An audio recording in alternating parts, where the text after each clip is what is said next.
Hi friends, હું છું મનીષા બત્રા જીવનશૈલીથી. આજે આપણે જોઈશું કે બેસનવાળું દૂધ કેવી રીતે બનાવવાનું. આ બહુ સિમ્પલ રેસીપી છે અને આ કોલ્ડ અને કફમાં બહુ જ ઉપયોગી થાય છે.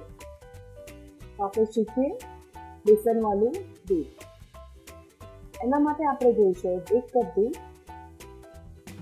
2 ચમચી બેસન, 1 ચમચી ખાંડ, હળદર અને ઘી. ઘીમાં આમાં મેં બેસન લઈશું. બેસન મેં થોડું જાડું લીધેલું છે. અગર તમે ઝીણું લેવા માટે માંગો તો પણ ચાલશે. અને એને બરાબર બ્રાઉન થાય ત્યાં લગીને આપણે શેકવાનું છે. ત્યારબાદ એમાં દૂધ એડ કરીશું ધીરે ધીરે. દૂધ એડ કર્યા બાદ અંદર એડ કરીશું થોડી ખાંડ, થોડી ચૂટકી ભર જેટલી હળદર.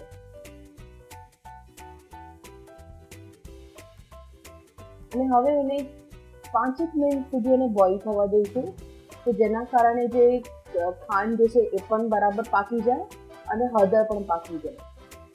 અને આવી રીતે તમે સર્વ કરો અને ગરમ ગરમ જેને બી કોલ્ડ કફ થયો હોય એને આપો. એ હેલ્થ માટે બહુ સારું છે. Thank you so much for watching. તો આપણે નેક્સ્ટ રેસીપીમાં મળીએ. હું છું મનીષા બત્રા જીવનશૈલીથી. Till then by.